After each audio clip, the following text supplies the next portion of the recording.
하루를 살고 후회하면 내일은 새 출발을 할 수가 있습니다. 1년을 살고 후회하면 내년은 새롭게 인생을 계획할 수가 있습니다. 그러나 일생을 다 살고 나서 후회를 하면 지나간 삶을 되돌려 놓을 수가 없습니다. 지나간 일에 후회하는 것보다 미리 인생을 준비하는 것, 이게 바로 지혜입니다. 여러분, 인생을 되는 대로 살려고 하지 말고 되도록 살기를 힘쓰고 인생의 방향과 삶의 목적을 정해야 돼요. 그리고 사명을 따라 살아야 합니다. 사명은 인간이 존재하는 목적입니다. 하나님이 보시기에 이 땅에 해야 할 사명이 있는 한 하나님이 우리를 살려주시고 또 이 땅에서 지켜주신다는 것을 믿어야 합니다. 사도행전 27장에 보면 유라굴로의 풍랑에서 모든 사람들이 절망하고 좌절하고 있을 때에 똑같은 풍랑을 만났음에도 불구하고 바울은 두려워하지 않았습니다. 바울은 저 로마로 가서 복음을 전해야 할 하나님이 준 사명이 있음을 확실히 알았기 때문에 결코 내가 이 풍랑에서 죽지 않는다는 확신이 있었던 겁니다. 오늘 성도는 이것을 알아야 합니다.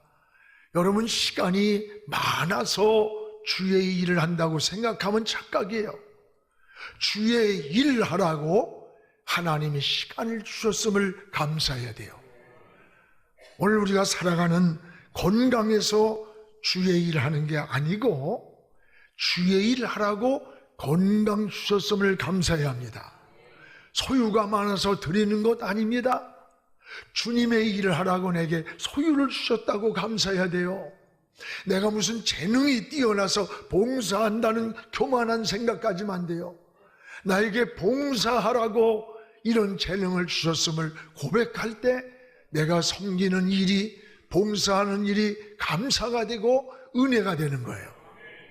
올해도 한 해에 마침표를 찍고 결산을 준비하고 있습니다. 그리고 새해를 위한 각 부서의 사명을 여러분에게 맡기고자 합니다. 우리는 각자 주어진 사명이 있습니다. 모든 생명체는 이 사명을 가지고 존재하는 겁니다. 여러분, 하나님이 만드신 창조물 속에는 사명이라고 하는 원리를 가지고 있습니다. 그 원리를 따라 살아가는 것, 이것을 사명이라고 말합니다.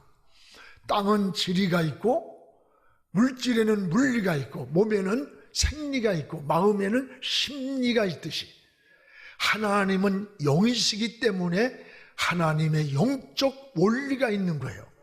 이 영적 원리를 따라 사는 것, 즉 이것이 하나님의 뜻을 따라 살아가는 겁니다. 원리를 벗어날 때 질서가 파괴되고 균형을 잃게 됩니다. 여러분, 요즘 이상기온이 세계 곳곳에서 일어나고 있어요. 지구의 온난화로 인해서 점점 이 지구가 가라앉고 있다는 거예요. 여러분, 겨울이 와야 되는데 너무 더운 거예요. 그러니까 모든 농작물이 망쳐버리는 거예요. 또 갑자기 홍수가 너무 많이 오고 또 가뭄이 오기도 하고, 이게 뭐냐? 자연 원리를 벗어날 때 오늘 인류의 재앙으로 다가온다는 사실입니다. 그래서 하나님이 만드신 창조의 원리를 따라 살아가는 것, 이게 사명인 거예요. 성도의 사명은 하나님이 맡겨주신 이 땅의 임무를 잘 수행하는 겁니다. 임무에 대한 책임 완수가 곧 사명이기 때문입니다. 여러분, 맡겨진 사명에 대해서 자원하는 마음으로, 우러나오는 마음으로, 충성된 마음으로 하나님을 섬기기를 축복합니다. 오늘 말씀에 당시 부패하고 타락한 시대에 여러분 그 시대를 깨울 수 있는 선지자로 하나님이 불렀어요. 누구를 보내야 할고, 이 타락된 시대를 깨우고 이 부패한 시대 하나님이 살릴 수 있는 이런 선지자를 누구를 보내야 할고 할 때 이사야가 내가 여기 있나이다, 나를 보내소서, 내가 여기 있습니다, 나를 보내주세요, 반응을 하는 거예요. 바로 이것이 사명입니다. 주어진 임무에 지원하는 마음인 것입니다. 성경에 사도 바울도 그러했습니다. 사도행전 20장 24절에 사명을 위해서 생명까지 귀하게 여기지 않는다라고 했어요. 바울이 생명까지, 목숨까지 걸만한 그 사명이 무엇이었습니까? 바로 복음이었습니다. 복음.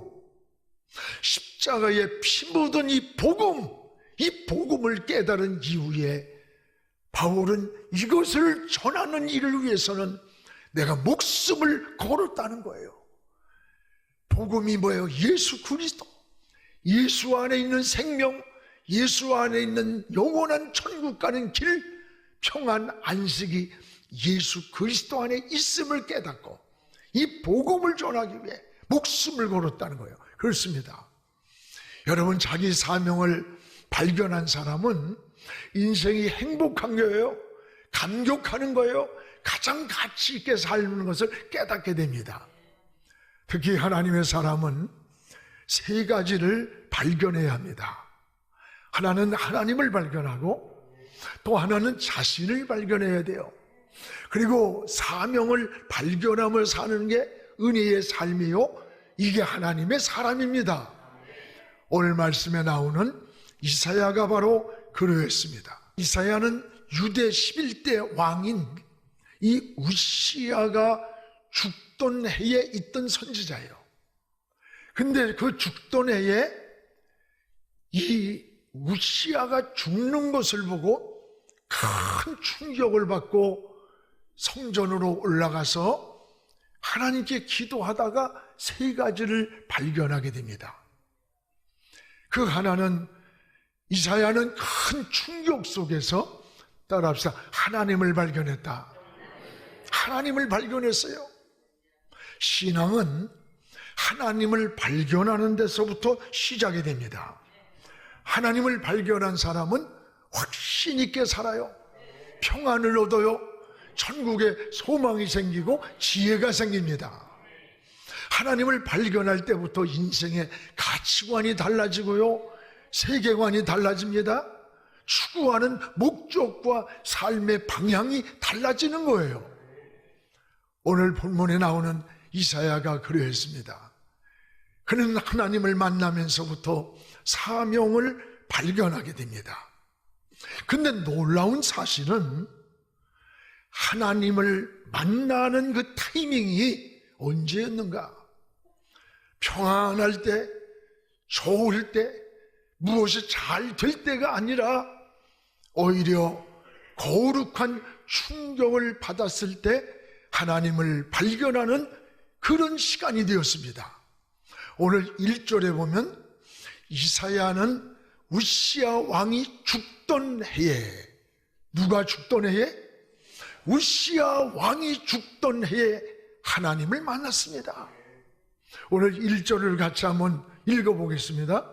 우시야 왕이 죽던 해에 내가 본즉 주께서 높이 들린 보좌에 앉으셨는데 그의 옷자락은 성전에 가득하였다. 우시야 왕이 죽던 해였습니다. 여러분, 우시야 왕이 누구예요? 유다의 11대 왕이에요. 그는 11살의 왕이 되었습니다. 어린 나이에 왕이 되어서 52년 동안을 왕 노릇할 때 오직 하나님만 의지했어요. 하나님은 그를 축복해 줬습니다. 그런데 세월이 가면서 풍요하고 부강해지고 힘있고 권세 있게 되니까 하나님을 떠나는 거예요. 하나님을 멀리하고 하나님의 영역을 몰고 누렸습니다. 제사장들만이 들어갈 수 있는 성소에 들어가서 어느 날 불을 밝히겠다는 거예요. 제사장들이 울면서 말렸습니다. 왕이요, 여기는 제사장의 영역이기 때문에 여기를 들어가면 큰일 납니다. 그런데 우시야 왕이 뭐라래요? 야, 천하를 호령하는 내가 보잘것없는 저 제사장들만 들어가는 저기를 못 들어가다니. 그 제사장들이 울며 만류하는데도 성소에 들어가서 불을 밝히고 나오는데 그 시간 온몸에 반점이 생기며 고름이 나고 온몸에 한센병이 즉시 그냥 발발하는 거예요. 하나님의 영역, 하나님의 영역을 침범하는 우시야 왕, 하나님은 그 시간에 즉시 버려버렸어요. 구약에는 한센병은 이게 하나님께로부터 온 죄의 상징이었습니다. 그래서 지위고하를 막론하고 이 한센병에 걸린 것은 그 자리에서 쫓겨나게 되는데, 그 천하를 호령하던 왕의 자리에서 한센병이 걸리자마자 쫓겨나서 비참하게 살다가 죽었어요. 우시야 왕의 이 죽던 해에 이 우시야 왕의 죽음을 보고 이사야가 충격을 받은 거예요. 천하를 호령하던 우시야 왕이라 할지라도 하나님이 한 번 버리니까, 하나님이 손을 떼니까 하루아침에 비참하게 끝나는 것을 보고 그런 충격을 받고 어디로 갔습니까? 성전으로 올라가서 하나님 앞에 기도했습니다. 하나님을 찾고 하나님을 바라보았을 때 거기에서 하나님의 거룩함을 발견한 거예요. 저 하늘이 열리면서 스랍들이 찬양하는 성가대의 모습 속에 하나님의 보좌에 계신 것을 보았던 거예요. 오늘 여러분, 이 거룩한 충격, 이것이 바로 하나님을 발견하는 동기가 되었던 겁니다. 사랑하는 여러분, 우리도 인생을 살아가다 보면 생각지 못한 여러 가지 인생의 충격을 받을 때가 있지 않습니까? 때로는 우리의 주변 환경으로부터 오는 충격적인 일들이 있고, 또는 사회적으로 오는 일들이 있고, 우리 주변에서 만나기도 하고, 아니 더 나아가서는 자기 자신 속에서 예상치 못하게 만나는 무서운 질병을 만나기도 해요. 잘 나가던 직장이 하루아침에 떠나야 하는 충격도 있어요. 하던 사업이 하루아침에 부도를 만날 때가 있습니다. 이런 충격들이 우리에게 다가왔을 때 우리는 어떻게 반응합니까? 원망합니까? 낙심합니까? 절망합니까? 오늘 하나님을 만나는 기회가 되어야 되는 거예요. 대개 성경이나 역사를 보면 대개 좋을 때보다 어려울 때, 힘들 때, 위기가 왔을 때, 편안할 때보다 이런 지쳐있을 때 하나님을 만나는 기회가 됩니다. 어린아이가 여러분 편안하고 즐겁고 재미있을 때 엄마 아빠 생각 안 해요. 무섭고 두렵고 밤이 왔고 누군가 다쳤던지 이럴 때 엄마 생각이 나고 아버지 생각이 나는 거예요. 우리도 똑같습니다, 인간도. 그래서 이사야 55장 6절에 너희는 여호와를 만날 만한 때에 찾으라. 그 만날 만한 때의 타이밍이 언제냐? 가까이 계실 때에 하나님을 부르라. 그 가까이 있을 때가 언제냐?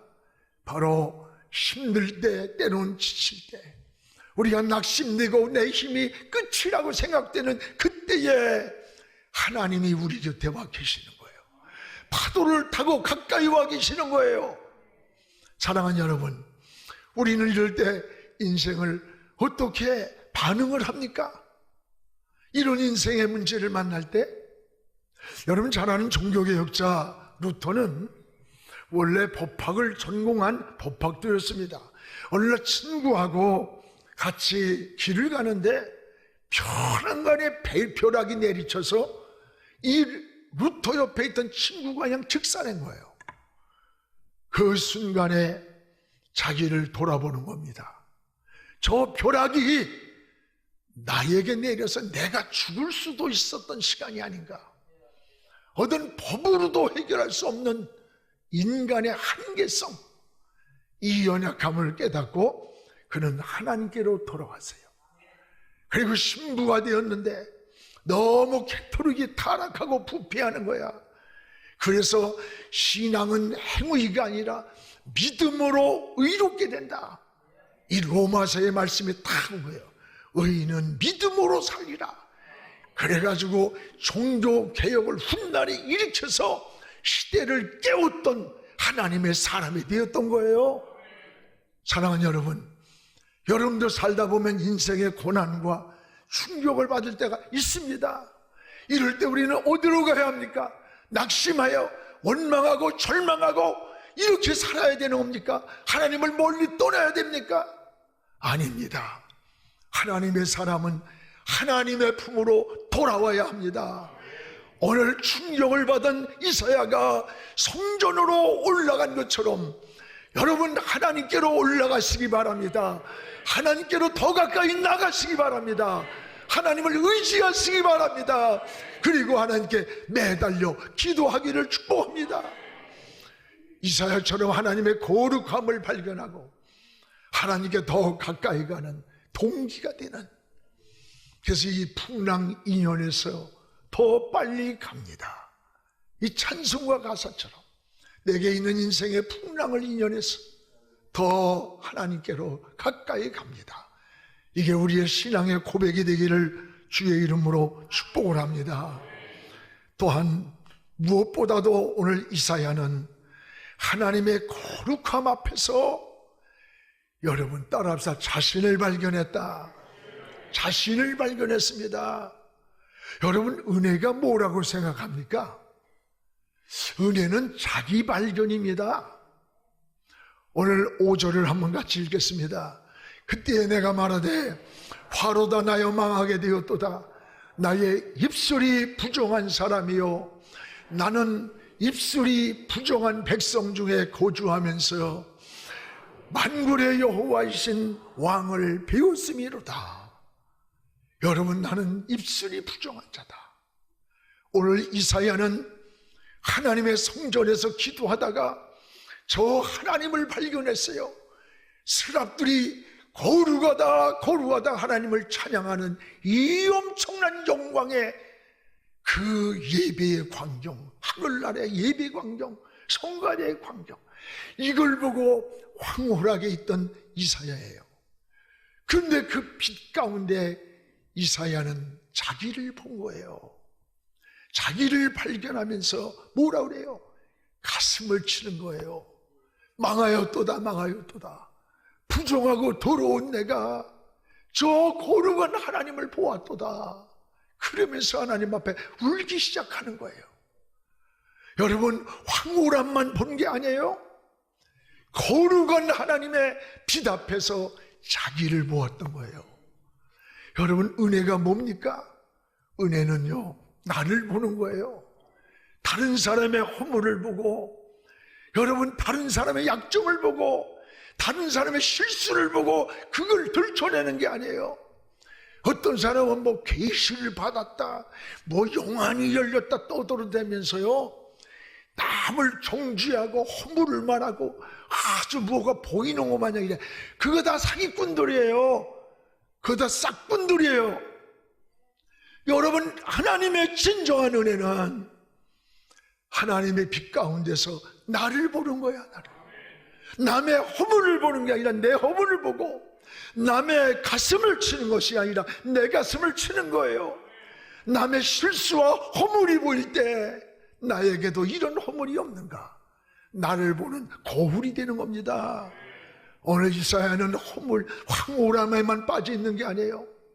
거룩한 하나님의 빛 앞에서 자기를 보고 망하였다고, 거룩한 줄 알았던 내가 이렇게 더럽고 추한 줄 몰랐다. 여러분 더 해보다 더 밝은 빛 가운데 나타난 자기 모습은 너무나 추한 것을 깨닫고 가슴을 치면서 통곡을 했습니다. 진정한 은혜예요. 남의 가슴을 치지 마세요. 자기 가슴을 치는 게 은혜예요. 남의 허물을 보지 마세요. 나에겐 더 많은 허물이 있음을 발견해야 되는 거예요. 이게 은혜 받은 자의 삶이라는 것을 깨닫기를 축복합니다. 여러분, 어떤 사람이 세차를 했는데 합창주리가 더럽다고 자꾸 또 닦으라고 또 닦으라더니 막 성질을 막 내는 거예요. 그러니까 그 주리창을 막 닦고 줘도 더럽다고 막 성질을 내는 거야. 옆에 있던 부인이 가만히 보니까 남편의 안경이 지저분해. 그래서 안경을 벗어가지고 안경알을 닦아줬어요. 알고 보니까 자신이 끼고 있는 안경알이 뿌연 것은 알지 못하고 계속 합창 유리창에 차에 세차를 잘못했다고 막 성질을 내는 거야. 여러분, 우리의 모습이 이와 같은 거예요.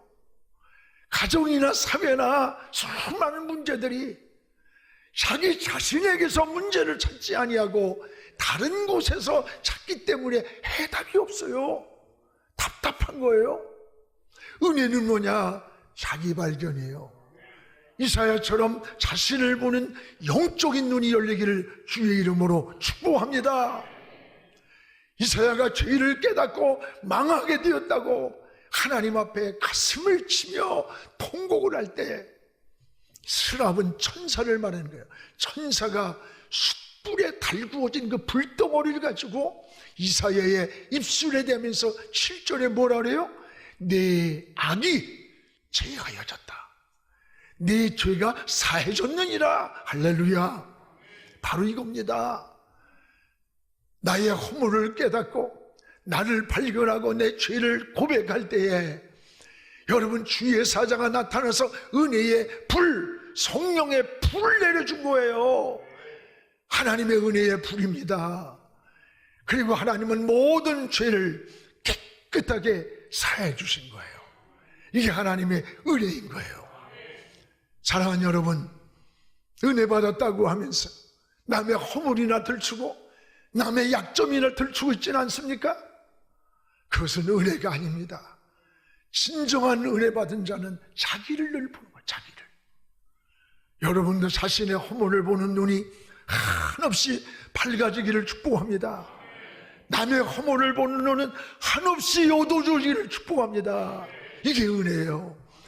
오늘 해보다 더 밝은 빛 가운데서 자신의 죄를 깨닫는 시간에 하나님께서는 뭘 줬는 줄 알아요? 이사야에게 자기 사명이 무엇인가를 발견케 했습니다.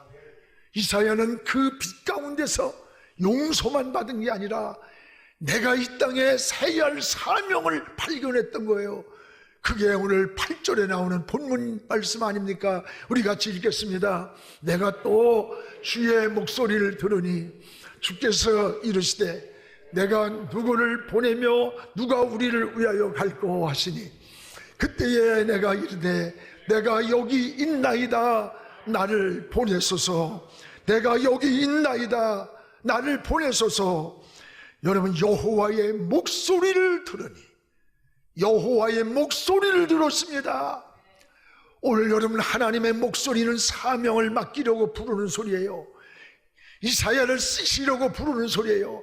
이사야를 축복하려고 부르는 소리예요. 오늘 이 하나님의 목소리가 여러분에게 들려오기를 축복합니다. 이사야는 이 하나님의 목소리가 들려올 때 뭐라 그랬어요? 내가 여기 있나이다. 내가 여기 있나이다. 나를 보내소서. 뜨거운 가슴으로 반응을 했던 거예요. 오늘 하나님의 부르심을 우리는 소명이라고 말합니다. 그리고 그 부르심에 반응하는 것을 사명이라고 그러는 거예요. 우리도 하나님의 목소리를 들어야 돼요. 이 시대의 사명자를 찾는 목소리, 하나님의 목소리를 들을 때 이사야는 어떻게 반응했습니까? 내가 여기 있습니다. 내가 여기 있습니다. 나를 보내주소서. 이 말씀을 준비하면서 내 가슴이 뜨거웠어요. 82년도 목사 안수를 받을 때 눈물 흘리면서 하나님, 내가 여기 있습니다. 나를 보내세요. 나를 써주소서. 목사라는 이름이 떨어지면 그날이 죽음과 동일한 시간이 되기를 원합니다. 그러면서 하나님께 막 매달리며 기도했던 그 일이 불현듯 마음에 떠올라서 그렇게 은혜가 되더라고. 여러분, 내가 여기 있습니다. 나를 써주세요. 나를 보내주세요. 하나님의 목소리를 듣는 이사야는 여러분, 하나님의 부름에, 사명에 반응했어요. 우리가 무슨 일을 하든지 억지로 하면 그건 노동이 되는 거예요. 즐겁게 하면 사명이 되는 거야. 우리 오케스트라가 여기서 찬양을 하고 악기를 다룰 때도요, 시간을 때우는 게 아니잖아. 내가 이 예배에 오늘 한 소리를 낼 수 있는 하모니를 이루고 연주를 한다. 이 얼마나 감사해요. 기도하면서 감격하면서 찬양한다는 거, 이게 은혜인 거예요. 사랑하는 여러분, 여러분은 하나님의 일을 노동으로 합니까? 사명으로 합니까? 자원하면서 기쁨과 감사함으로 주의 일을 하시기를 축복합니다. 오늘 사랑하는 여러분이요, 하나님은 주신 은혜대로, 은사대로 한 가지씩 오늘 우리에게 일감을 맡기십니다. 한 해를 결산하고 새해 일할 일꾼을 찾고 있습니다. 하나님이 주신 은사대로 여러분 한 가지, 두 가지, 세 가지는 하지 마세요. 세 가지를 할 때는 이 사역이 흐트러지기가 쉬워. 한 가지에 막 집중하세요. 여러분, 4,000명이 넘는 우리 재직들이 한 가지씩만 맡아서 하세요. 전에 사역을 조사해 보니까 1170개가 되더라고. 일할 수 있는 자리가 1170개야, 교회. 지금은 2000개도 넘을 거예요. 여러분이 지금 앉아있는 이 성가대의 자리가, 교사의 자리가 신방사역자로, 전도사역자로, 어떤 이는 목장으로, 목자로, 사역자로 일할 것이 너무 많습니다. 오늘 할 일은 많은데 여러분, 일할 일꾼이 적다는 거예요. 하나님은 자원하는 사명자를 찾고 있습니다. 억지로 하는 자가 아니라 내가 여기 있습니다. 나를 써주소서. 여러분을 필요에 쓰는 시간에 하나님은 책임져 주는 거예요. 이것이 사명자의 길입니다. 하나님은 사명을 잘 감당하고 있는 동안에 여러분의 생명도 인생도 책임져 주시는 거예요. 성경은 일한 대로 갚아주신다 그랬어요. 주 안에서의 수고는 결코 헛되지 않다고 했습니다. 이 하나님의 은혜가 한 해를 결산하며 새해를 준비하는 이런 우리 영안의 식구가 되기를 주의 이름으로 축복을 합니다.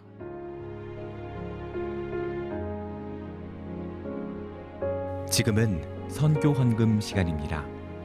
이 예배를 통해 삶 가운데 은혜와 회복이 충만하시길 간절히 기도합니다.